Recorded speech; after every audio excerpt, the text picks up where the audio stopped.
Olá, o Saúde Ativa está no ar. Por aqui teremos informações sobre saúde e qualidade de vida. Você também vai conferir vídeos educativos. E nesta edição, vamos bater um papo com o neurocirurgião Marcelo Paixão, que irá falar sobre um problema que acomete mais de 1 bilhão de pessoas no mundo, a enxaqueca. Não saia daí! Fumar é um vício e existem momentos que esta vontade aumenta ainda mais. A hora do lanche no período da tarde é um destes momentos. Confira algumas dicas do Ministério da Saúde que podem te ajudar com ações simples e diárias a largar este vício.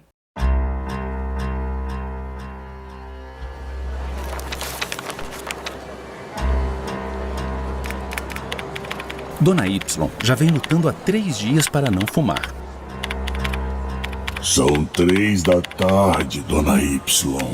Que tal aquela paradinha para um cigarro? Ai, meu Deus, que vontade de fumar. Esse kit fissura aí não adianta nada, Dona Y. Só quem acaba com a vontade de fumar é um cigarro. Isso! Vai lá na varanda, pega um cigarrinho e dá aquela relaxada. Quando se sentir irritado ou estressado, nos primeiros dias sem fumar, tente fazer exercícios de relaxamento. Escolha um ambiente tranquilo, feche os olhos, coloque uma música relaxante, respire profundamente, prenda o ar e solte.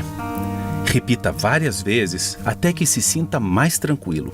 Imagine-se num lugar de paz. Pode ser no mar, floresta, cachoeira, pássaros cantando.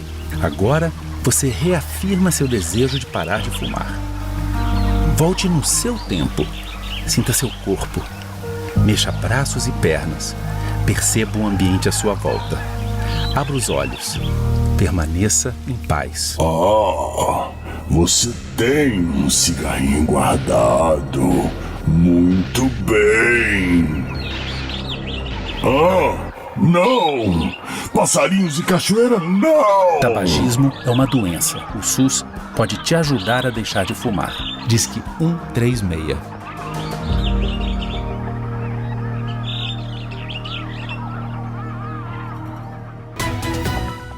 Foi ampliado o público-alvo da vacina meningocócica C para crianças menores de 10 anos e trabalhadores da saúde. A vacina, que protege contra a meningite e meningococcemia, faz parte do calendário anual oferecido pelo Sistema Único de Saúde e pode ser aplicada em todas as unidades básicas de saúde da capital. Esta extensão é válida até fevereiro de 2023. Tem direito a receber o imunizante trabalhadores da saúde que atuam em espaços e estabelecimentos de assistência e vigilância à saúde, sejam eles hospitais, clínicas, ambulatórios, laboratórios e outros locais. A enxaqueca acomete diversas pessoas. Segundo estudos, cerca de 1 bilhão de pessoas sofrem com este problema. E para esclarecer diversas dúvidas, recebemos hoje aqui no nosso estúdio o neurologista Dr. Marcelo Paixão. Doutor, é um prazer tê-lo aqui conosco falando sobre este tema que acomete tantas pessoas. Obrigado, Ana. É um prazer estar aqui. Vamos tentar responder as perguntas e esclarecer o máximo de dúvidas possíveis, né? Vamos lá, por uma pergunta que com certeza no seu consultório ela é constante. O que é que difere a enxaqueca de outros problemas, né? De outras dores de cabeça, doutor? Bom, boa pergunta. Eu sempre costumo começar a consulta quando o paciente vem questionar sobre queixas de enxaqueca, que deixo claro que ela não é uma simples dor, porque dor de cabeça uma vez ou outra, porque não comeu bem, porque está cansado, poderia-se dizer que é algo muito comum, é um sintoma muito comum, né? Mas a enxaqueca tem que ser entendida como doença, como uma entidade, porque ela vem além da dor, ela vem com outros sintomas, uma irritabilidade, uma náusea, vômitos. A pessoa perde aquele turno, aquela tarde, né? De forma até incapacitada, ela não consegue trabalhar, não consegue estudar, não consegue nem curtir a vida, fazer os seus lazer, porque está muito impactada. Então, não deve ser entendida apenas como uma dor isolada, como um sintoma ocasional, mas como uma síndrome onde ela vai ter, provavelmente, outros eventos no decorrer da vida, com fatores desencadeantes, com respostas a situações, a comportamentos já previsíveis. Então, é algo maior do que apenas um sintoma dor. Então, a gente até pode falar, doutor, que a enxaqueca, ela traz em si outros sintomas que talvez uma dor de cabeça comum não tenha? Sim, traz outros sintomas. No critério internacional, da classificação internacional de cefaleia americana, você já tem uma prerrogativa que ela tenha que ter um incômodo à luz, que a gente chama de fotofobia, ou incômodo ao barulho, fonofobia, náusea e ou vômitos também, uma duração da dor maior que 4 horas.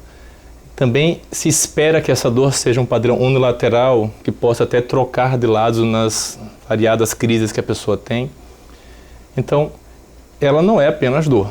Ela pode até, inclusive, ser precedida de sintomas que a gente chama de aura, que são sintomas neurológicos onde você tem uma perda de função, uma deficiência. Pode ser sensitiva, pode ser visual, pode ser até de fala ou até mesmo motora, ou dentre outras. Essas serão as 3 principais e a motora, um dado interessante a ser comentado. Se a gente pega esses sintomas de aura e entende ele como sendo algo súbito, ela perde a visão, perde a fala ou não consegue compreender uma conversa, isso com certeza assusta bastante várias pessoas que têm nas primeiras crises ou até mesmo aquelas pessoas que já têm crises recorrentes, que sabem que isso acontece, mas é super desabilitante. A pessoa não consegue dirigir o carro durante uma perda de visão, não consegue interagir durante uma perda de fala. E isso pode ser uma enxaqueca, pode ser uma aura migranosa. Então, mais um motivo de não encararmos apenas como uma dor isolada, né? Mas como uma entidade que vem precedida algumas vezes de aura, né? Que é um déficit neurológico. É um problema realmente muito sério. Imagino realmente uma pessoa ficar, né, por alguns minutos ou horas, sim, são minutos, sem enxergar, doutor, enfim, é realmente preocupante. E aí a gente pergunta, o que acontece no cérebro de uma pessoa para desencadear algo tão extremo, né, doutor? O que acontece quando a pessoa tem enxaqueca? Então, a enxaqueca, ela, apesar de ser muito conhecida, muito prevalente, né, e muito bem estudada, com vários remédios e tratamentos propostos, ela infelizmente tem uma multiplicidade de explicações fisiopatológicas, o que torna esta resposta um pouco difícil de dar, porque se tem várias explicações é possivelmente porque a medicina ainda está tateando nessas várias formas de explicar. Mas nós temos uma forma de explicar que é uma forma relacionada à parte vascular, onde uma hipótese seria que durante a dor de cabeça tivesse uma vasodilatação, com aquela pulsação, dor em pulsação, que é uma hipótese mais antiga, mas merece ser comentada. Tem uma hipótese inflamatória, onde você tem todo um componente durante a dor, inicialmente por um componente de neuromodulação, de você não conseguir controlar aquele portão da dor. O estímulo álgico, ele inicia-se no corpo, de qualquer região do corpo, e a gente consegue controlar, mas na enxaqueca ele transpassa, o cérebro não consegue bloquear o início e deixar quieto, ela progride para um padrão maior de dor e aí tem todo um processo de inflamatório. Existe também disfunção na região trigêmea autonômica, onde você tem o nervo trigêmeo, que é o 5º nervo craniano, pegando a sensibilidade da face e também sensibilidade aqui na região das meninges, e você não consegue ter essa modulação correta, aceitável, digamos assim. Ninguém nasceu para ter dor, sofrer. Sim. Mas no caso da enxaqueca, algo acontece no cérebro que nesses indivíduos você tem maior nível de substâncias psicoativas, glutamato, aspartato, e essas substâncias tornam o cérebro da pessoa com enxaqueca, vamos dizer assim, mais estimulado. E aí quando hábitos de vida, alimentos ou comportamentos são feitos errados, que a gente vai decorrer depois, discutir sobre isso depois, você deflagra a dor. Sim. Enquanto que em outras pessoas apenas teria fome, apenas teria cansaço, sonolência. Naquela pessoa com enxaqueca aparece a dor. Então, é entendido que essas pessoas têm um cérebro com neurotransmissores, com um nível de ativação, um nível de neuromodulação, um nível inflamatório diferente das demais. Com essas várias explicações que são difíceis de explicar, mas nós temos várias hipóteses para tentar mostrar que são indivíduos diferentes dos demais. Por isso que é uma doença e não apenas uma dor isolada. E de que forma, doutor, vocês médicos conseguem avaliar e dar um diagnóstico de que a pessoa sofre de enxaqueca? Eu imagino que ela chega e chega realmente reclamando muito, mas seriam esses sintomas associados à dor? Existe algum tipo de exame específico? Como é que faz esse diagnóstico? Pois bem, exame complementar para diagnosticar migrânia, né, que é outro nome da enxaqueca, não há necessidade. A gente pode considerar a hipótese de fazer exames complementares se eu tiver dúvida diagnóstica em considerar outras etiologias. Então, eu estou na dúvida que aquela pessoa tem enxaqueca ou, de repente, tem uma lesão estrutural no cérebro, um tumor, uma inflamação, uma infecção. Eu posso pedir exames para excluir se na história clínica, na anamnese, no exame físico, eu não me senti seguro nesse diagnóstico. Poxa, estou na dúvida, vou pedir algum exame para tentar me dar um maior respaldo no meu diagnóstico. Mas, em geral, o diagnóstico de migrânia é feito basicamente pela história clínica, tanto no quesito de buscar os critérios, como de buscar doenças comórbidas associadas que também andam junto, muitas vezes, ou buscar os fatores desencadeantes que provocam a dor, os fatores de alívio, que aí tornam esta dor, esta recorrência que o paciente relata, algo benigno no meu ouvir, né? Porque ele fala, olha, já tenho essas dores, doutor, há vários anos, ela vai e volta quando menstruo, ela vai e volta quando fico com fome. Então, este dado de responsividade a comportamento traz um dado benigno para mim, porque, poxa, um tumor se comportaria dessa forma? Não. Uma encefalite, uma meningite se comportaria em anos de evolução? Não. Então, a história clínica, vamos dizer assim, é mais de 80% do diagnóstico. Aí depois você vai fazer um exame físico e uma anamnese mais direcionada em busca do que a gente chama de sinais de alerta. Se na história ou se no exame tem dados que me preocupem, que me faça considerar uma dúvida. Poxa, eu acho que eu estou um pouco na dúvida, esse paciente tem mesmo, vou ir mais a fundo. Em geral, a própria história pregressa traz a benignidade no meu raciocínio. Se ela falar, doutor, nunca tive na vida essa dor, é nova, juro por Deus que nunca tive. Bom, é a primeira dor, por mais que eu ache que é enxaqueca, eu vou tender a investigar porque ela advoga que é nova, né? Se é nova, tem que investigar. Por exemplo, eu dei um exemplo das auras, né, que são déficits neurológicos. Então, a paciente sempre fala, doutor, eu já tive 5 vezes em que 10, 15 minutos antes da propriamente a dor, eu perdi a visão desse lado. Esse campo visual eu perdi. Mas e durou quanto, paciente? Ele fala, não, durou 5 minutos, depois a dor começa. Bum, bum, bum, o olho volta ao normal e a dor fica. Aconteceu 5 vezes no decorrer da vida. Poxa, isso me traz a ideia. É uma aura visual, algo benigno. A própria história conta. Mas se ele falar, doutor, ontem eu tive que eu fiquei sem falar. As pessoas falaram que eu estava falando atrapalhado, confuso, falando coisas sem sentido durante a dor. Isso me assustou e todo mundo ficou assustado. Ele tem que fazer exame de imagem porque é um evento novo, mesmo que a história defenda que seja enxaqueca. Mas aquele evento novo merece uma investigação. Então a gente chama sinal de alerta, né? Houve uma manifestação nova, contundente, eu preciso investigar. Então, não sei se eu respondi perfeitamente a sua pergunta. Muito perfeitamente. Aí eu vou para uma outra pergunta que as pessoas falam muito e perguntam.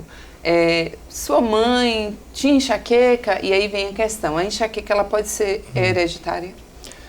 Bom, dentre as etiologias e fisiopatologias, eu esqueci de comentar a parte da genética.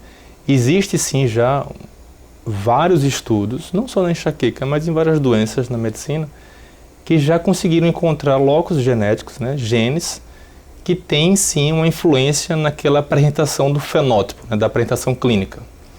Então, hipertensão, diabetes, obesidade, todas essas já encontraram várias manifestações na parte genética, apresentações genéticas que justificam essa apresentação. E a migrânia também está nesse contexto. Nós temos já genes determinantes que vão influenciar na apresentação clínica. Só que na maioria dos casos da enxaqueca, esses genes eles são, vamos dizer assim, um influenciando o outro, um somatório de dados, tanto na questão ambiental, questão genética, se aquele indivíduo vai apresentar, se vai apresentar com grande frequência ou com grande intensidade ou não, aquela manifestação de enxaqueca. Então nós temos sim uma genética e temos sim essa questão familiar. Sim. É muito nos confortante perceber que na família tem caso de enxaqueca quando eu estou diagnosticando um paciente, porque isso me dá um reforço. Poxa, é enxaqueca mesmo, porque tem uma lógica familiar ali para ter enxaqueca.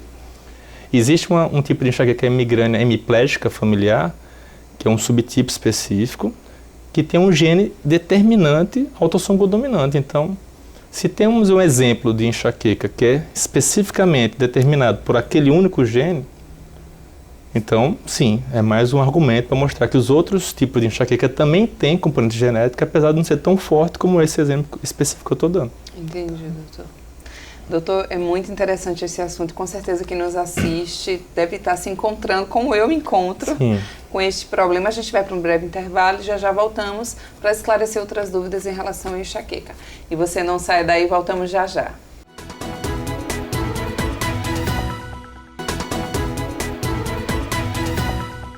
Voltamos depois de um breve intervalo e hoje o bate-papo é sobre enxaqueca. Com certeza você ou sente ou já conheceu alguém aí que tem este grande problema. E o bate-papo de hoje é com o neurologista Dr. Marcelo Paixão. Doutor, fala pra gente, existe mais de um tipo de enxaqueca? Sim, sim.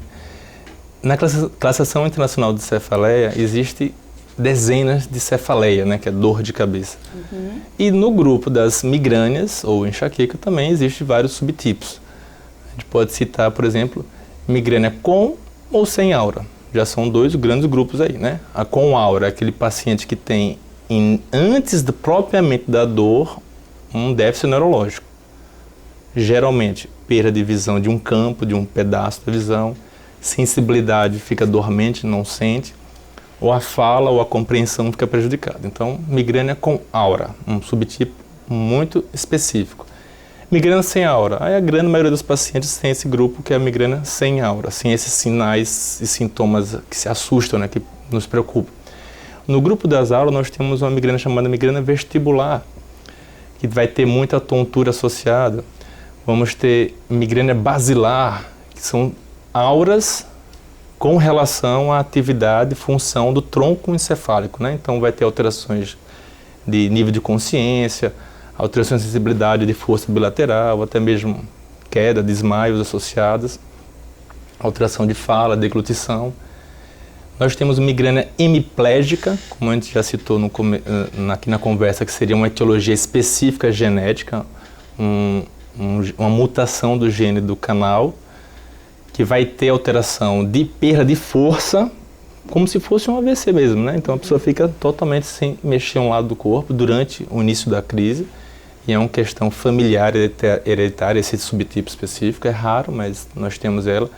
Nós temos a migrânia oftalmoplégica, também muito rara, tem criancinha que o olho também se entorta durante a crise, também assusta nas primeiras crises, né?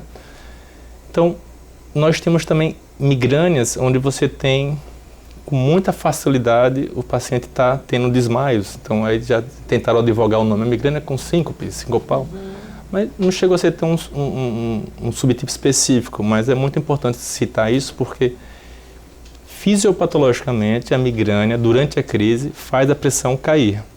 Os estudos mostraram isso, que todo mundo pensa, a pressão sobe porque fica nervosa, com dor, né? Que seria o mais fácil de imaginar, né? Mas na fisiopatologia, tirando já o viés da ansiedade, da preocupação, né, do medo, estatisticamente ficou provado que a pressão cai. Então, se a pressão cai, a arterial, uma pessoa que é mais alta como eu, magrinho, uma mulher jovem, tem uma chance muito grande de desmaiar. Então, desmaio durante uma enxaqueca, que assusta, as pessoas vão na consulta, eu desmaiei ontem, antes de ontem e tal. A princípio, não é um sinal de alerta. Porque está no pacote já, está no entendimento de que a enxaqueca faz aquele desmaio. Existem também várias síndromes, várias manifestações na infância que nem são propriamente dor de cabeça, mas aquela criancinha, por estar apresentando aqueles vômitos recorrentes, aquelas dores abdominais recorrentes, vertigens recorrentes, eu já começo a olhar aquela criancinha diferente. Olha, essa criancinha deve ter na família casos de enxaqueca. E essa criancinha hoje é uma criancinha que tem vômitos, tem dores abdominais recorrentes, mas na puberdade, na adolescência, vai ter enxaqueca, como manifestação clínica de dor. Então, esses subtipos de enxaqueca são tão variados que, inclusive, sem dor, né? A pessoa pode ter só aura, a pessoa pode ter tido poucas dores de cabeça na vida, mas tem essa perda de visão várias vezes. Entendi. Ela pode ser uma aura migranosa isolada, né? Mais difícil dar o diagnóstico, com certeza vai exigir um uso de recursos diagnósticos, de complementares para me certificar que eu não estou deixando passar outro diagnóstico, né? Mas é possível. Doutor, é até esclarecedor e os papais e mamães que nos assistem ficarem atentos aos filhos.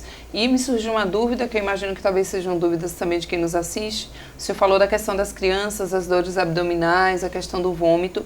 Geralmente essas dores da enxaqueca, né, na cabeça, vamos lá, ela não acomete as crianças e se inicia com esse mal-estar e quando elas vão crescendo vem a dor, elas não sentem a dor na cabeça? Elas podem ter a síndrome enxaquecosa clássica também, já na infância. Eu estou querendo sinalizar que, inclusive, algumas criancinhas começam por anos tendo só manifestações gastrointestinais e de tontura, vertigem, para depois apresentar a dor. Então, algumas vezes essas criancinhas rodam gastro, rodam indo para o médico do otorrino, e a verdade, a família tem caso de enxaqueca e ele está apresentando o seu fenótipo já desde o início na infância, mas com manifestação ainda não tão clara. Entendi. Aí, no evoluir, ele vai se manifestar. E por que é importante saber isso? Porque às vezes ele está tendo dores abdominais, vômitos, que, por favor, para não generalizar, né? Tem várias causas de dores abdominais, várias causas de vômito, tem que investigar com calma, mas ele pode, de repente, precisar de uma medicação da enxaqueca. E aí, tipo, você vai passar um remédio que eu uso para dor de cabeça, para aquelas dores abdominais? É, porque eu estou entendendo pelo contexto que ela está se manifestando já como precursora do futuro migrânia, no caso, né? E se a gente sabe que antes da puberdade, a prevalência da enxaqueca, ela pode estar ali em torno de 4% na população infantil, mas depois da puberdade isso vai dar um pico enorme de prevalência, podendo atingir 16%, 18% das mulheres. Então, você pensar que enxaqueca atinge 18% de todas as mulheres, é muito frequente. Então, talvez esses 18% não começaram claramente com enxaqueca. Sim. Mas elas talvez já tivessem um precursorzinho lá. E aí vem uma outra pergunta, doutor. No caso dessas crianças, com dores ou não, ou até com esses sintomas de vômito, dores na cabeça não, mas sintomas de vômitos e dores na barriga, elas já geralmente, né, tem que ser avaliado. Mas só para esclarecer, já começa um tratamento ali, ela enquanto criança? Sim, podemos oferecer o tratamento. É muito importante focar, entender que tratamento não é só remédio. Existe tratamento medicamentoso e tratamento não medicamentoso. O tratamento não medicamentoso, que na minha concepção é o que mais importa, na consulta que você mais tem que trabalhar é o não medicamentoso, porque se eu pego 18% da população de mulher e dou remédio para esse 18% da população feminina, as indústrias farmacêuticas vão ficar com um sorrisão no rosto, né? Porque vai ser um mercado para vender remédio enorme. E não é isso que o médico tem que estimular. Ele tem que estimular o controle dos fatores de risco, dos comportamentos, dos hábitos que propiciam o aparecimento da dor, para que você consiga ter uma vida saudável com uma dor uma vez ou outra. Então, existem várias medidas não medicamentosas para isso. Em termos de remédio, temos algumas opções de remédio. E a gente usa uma regrinha, vamos simplificar agora, né? A gente usa uma regrinha assim, 3 ou mais crises por mês, crises moderadas a fortes, requer uma conversa com o médico para poder ter essa orientação correta. Não medicamentoso, junto com medicamentoso, ou só não medicamentoso. Mas é uma frequência, uma incidência de dor que prejudica muito a vida da pessoa, né? A qualidade de vida vai lá para baixo, porque uma vez por semana ele tem uma dor que perde um turno inteiro da tarde, um turno inteiro da manhã, de trabalho, de estudo. Então não se deve negligenciar uma doença que está tendo 3 ou mais vezes por mês. Você tem que tratar. Aí quando a gente vai conversar, a gente vai tentar escolher qual o remédio, ou se aquela pessoa, na hora, às vezes numa conversa da consulta, a gente percebe que, poxa, você tem tantos errinhos de comportamento na sua história, que só a gente corrigir esses errinhos aí, eu acho que já vai resolver, não precisa nem de medicação. Então aí depende de paciente para paciente, a gente tentar propor, né, sugerir a ele ou remédio ou comportamento apenas, né? E é importante, eu sempre enfatizo aqui nas entrevistas, doutor, a gente reforçar que é necessário esta visita ao médico, né? Porque as pessoas têm hoje o Dr. Google e elas percebem sintomas, colocam no Google, utilizam aquele remédio que muitas vezes com o tempo podem até fazer um efeito imediato, mas com o tempo aquele remédio pode trazer outros danos para a saúde dela e já não resolver mais este problema, né? Certo, né? O problema do Google traz, em geral, na consulta, o medo dos diagnósticos outros, né? Então todo mundo que tem uma enxaqueca, até as pessoas ouvem aqui essa entrevista, eu tenho enxaqueca. Mas ela se preocupa mais com os possíveis sinais de alerta que poderia ser um aneurisma, que poderia ser um tumor. Quando na verdade a gente falou que bastante, é tão frequente, é tão prevalente, é tão bem conhecido já o funcionamento da enxaqueca, que eu já sei os precursores, já sei os fatores associados, já sei qual sexo mais tem, qual a idade mais tem, se é familiar ou se não é familiar, sei como a dor começa, como a dor evolui. Então, se a pessoa conta essa historinha bonitinha, não precisa olhar o Google e ficar, mas pode ser um tumor, que eu vi lá que teve um caso que morreu assim assado. Sim. O Google às vezes tem esse problema, né? Ele exagera no medo. Sim. Em relação a tratamento e Google, também tem a questão do uso de remédios de crise, né? Eu esqueci de falar aqui na parte de tratamento que existe tratamento medicamentoso agudo da crise e de manutenção da prevenção. O certo na consulta é você perder um tempo falando sobre manutenção, sobre prevenção e não sobre crise. Sim. Porque todo mundo quer ir para o Google achar o remédio mais forte para a crise. Porque ele quer o imediatismo, ele quer a resolução rápida daquela crise, mas ela não quer mudar a vida de comportamento, de dieta, de alimentação, de idade física para não ter outra crise. Ela quer o imediatismo. Então, a internet, a cultura popular estimula muito essa questão do possível coisa grave, caso grave, e do possível remédio imediato, não de uma prevenção correta, né? Existe alguma associação entre enxaqueca e sono? Eu, como uma pessoa que sofro muito, inclusive com enxaqueca, avalio que se eu durmo pouco numa noite, possivelmente vem uma dor, ou às vezes até se eu tento tirar aquela soneca à tarde, em algum momento, quando eu acordo eu estou com dor. Então existe alguma relação, doutor? Existe bastante. Existem duas formas de falar. Se a gente for falar especificamente do sono, a gente vai entender que o sono natural, né, todo ser humano vai ter a fase N não REM e a fase REM. A fase não REM, N1, N2, N3.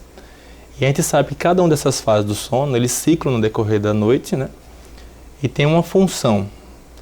O sono REM é aquela função do pesadelo, do sonho, da memória. É a famosa psicanálise automática do sono. Você dorme, sonha com várias situações e acorda feliz. Mal sabe você que sonhou fazendo coisas ruins, mas você se satisfaz, né? Você acorda satisfeito. O sono não REM, na parte do N3, é o sono, vamos dizer assim, da longevidade. É o sono do metabolismo mais reduzido, da eficiência energética, eficiência endócrina, e dos controle de dor. Uma pessoa que tem sono N3 muito bom, duradouro, vai ter pouca dor. Qualquer que seja a síndrome dolorosa, não é só enxaqueca, né? Fibromialgia, dor articular, ortopedia, né? As dores ortopédicas. E uma pessoa que dorme pouco ou dorme mal, não aprofunda o sono, não chega no N3 direito ou chega pouco, acorda mais quebrada, mais dolorida, não sabe por quê. O sono N3 é o famoso sono do bebezinho, né? Criancinha pequena, dorme aquele sono pesado, você faz barulho que você pega, você não acorda aquela criança. Ele está no N3 pesado. Conforme a gente envelhece, nossa proporção de N3 no contexto do sono diminui um pouco, mas pelo menos a proporção do sono REM, que é o sono da memória, continua proporcionalmente igual. O que mostra que o idoso envelhece, mas não é para esquecer, não é para ficar com demência, né? Sim. Mas o N3 sim, há um prejuízo no decorrer da idade. E pessoas que dormem pouco ou dormem mal têm mais dor. A outra forma de responder a sua pergunta é entender que enxaqueca precisa de rotina. Então a rotina, não só do sono, mas a rotina da alimentação. Aí a senhora, você falou um exemplo sobre dormir à tarde é ruim. Eu costumo falar que precisa da rotina. Se você sempre dorme à tarde, no quesito enxaqueca, na discussão enxaqueca, esse cochilo não está ruim. Se sempre foi o seu cochilo está na sua média, está tudo bem. Mas você dorme à tarde sem estar acostumada, vai ter enxaqueca. Eu, por exemplo, tenho isso. Se eu dormir à tarde, eu tenho enxaqueca. Se você dormir mais tarde, acorda às 7 horas todo dia, aí domingão você acorda às 10, acorda com dor. Porque você quebrou a rotina. Então a rotina é importante você manter. A alimentação é a mesma coisa. Você come todo dia, meio-dia. Aí, mas hoje eu comi 1 hora. Vai ter enxaqueca, você quebrou a rotina. Muito esclarecedor, inclusive para mim, doutor. E aí vem aquela pergunta, todo mundo com certeza quer ouvir. Então, a enxaqueca, ela não tem cura. Existe o tratamento, como o senhor mesmo disse, que pode até ser evitado, né? Muitas vezes a dor, se eu evitar fazer determinadas coisas. mas não há cura, há um tratamento eterno. Seria isso? Bom, quais doenças na medicina têm cura? Você já pode pensar nisso? Não. A maioria das doenças são crônicas, a maioria das doenças tem tratamento contínuo, seja ela com remédio, seja ela com hábito de vida. Enxaqueca é a mesma coisa. 16% da população feminina adulta tem enxaqueca, é muito prevalente. Mas esse 16% da população que tem enxaqueca feminina, população feminina que tem enxaqueca, ela pode ter hábito de vida saudável. Não estou querendo que ela seja atleta, mas ela vai fazer atividade física regular. Não estou querendo que ela seja magrinha porque faz dieta vegana, vegetariana. Não, ela vai comer várias vezes por dia, pouquinho em pouquinho. Não ficar de jejum mais de 3 horas. Evitar comidas que sabidamente são ruins, não é só para enxaqueca. Você vai dizer que enlatado é bom? Você vai dizer que salsicha é bom? Que salame é bom? Você vai dizer que comida muito condimentada, com muita tempera, sazon, caldo quinol, muito glutamato monossódico, muito aromatizante, muito conservante, é bom? Não. É bom senso, então evita isso. Ah, Marcelo, mas eu também já percebi que quando somos suco de limão, como a melancia tem um dor. Bom, aí é uma particularidade de cada indivíduo. Tem comidas saudáveis que também provocam crise. Ah, ele tem que ficar de olho. Bom senso, né? Puxa, que chato para mim. Comer um sorvetinho gelado, mesmo que seja um sorvetinho natural, me causa mal. Então, vamos evitar. Puxa, para mim aquele chocolatinho é delicioso, mesmo que seja 80% cacau, bem natural, sem lactose, mas não me cai bem, então evita. Porque os fatores desencadeantes são tão frequentes na enxaqueca que a gente costuma definir a enxaqueca como sendo uma doença fator desencadeante. Corrigir os fatores, vai ter uma vida tranquila. Sim. Uma pessoa que tem uma enxaqueca como eu tenho, uma crise a cada 2 meses, é uma doença, é uma limitação funcional, pode-se dizer que é uma doença, sim, mas é muito pouco impactante a minha vida, né? Então, eu não tenho cura, mas é de fácil manejo. Sim. Bom senso, e eu costumo dizer que cabe ao paciente olhar no espelho e ver o que é que eu posso melhorar, né? Porque na hora que você vê que você tem pendências ali que precisa dar uma corrigida na vida, você vai corrigir e vai ter uma crise uma vez ou outra. Ou seja, você visita o médico, vai ter uma série de dúvidas para esclarecer, ele pode te medicar, mas vai depender praticamente 90% Sim. de vocês que nos assistem, Sim. né, doutor? Não adianta o seu medicamento para a crise se todos os dias ela repete, né, aquele mesmo processo e a crise vem. Se você usa remédio analgésico ou anti-inflamatório em toda crise, e muitas vezes por semana, o seu corpo se acostuma, os receptores que recebem essa substância se internalizam na célula, a substância não tem mais onde agir, né, pela essa down regulation dos receptores. O próprio metabolismo do fígado, do rim, né, o clínice se acelera um pouquinho e aí o remédio não faz mais efeito. Aí você quer um mais forte, você vai na farmácia para me dar um mais forte, vai no pronto-socorro me dá um mais forte na veia. Aí você vai ter dor todos os dias. Sim. Com abuso de analgésicos, ou abuso de triptanos, abuso de anti-inflamatórios, e o nome disso é outro tipo de enxaqueca. Migrânia transformada por abuso de analgésicos. O uso crônico de analgésicos transformou sua dor e tornou ela diária, cefaleia crônica diária. Solução para isso? Desintoxicar, né? Tirar os remédios todos, vai sofrer um pouquinho durante uma semana, mas você vai ter uma luz no final do túnel depois, né? Vai sentir, poxa, consegui me livrar, tem uma crise uma vez ou outra. Muito esclarecedor, doutor. Eu ficaria aqui horas e horas, tem uma série de perguntas ainda, muitas dúvidas. Vamos fazer assim, a gente programa, uma parte 2 do programa e a gente chama ele novamente, tira outras dúvidas. Mas foi muito esclarecedor e muito importante ter o senhor aqui conosco. Muito obrigada. Obrigado, eu que agradeço a oportunidade. Em breve, o Saúde Ativa estará de volta com mais informações sobre saúde e qualidade de vida. Eu espero todos vocês. Se perdeu o programa, pode reprisar lá no nosso canal do YouTube, tá bom? Aguardo você e até lá.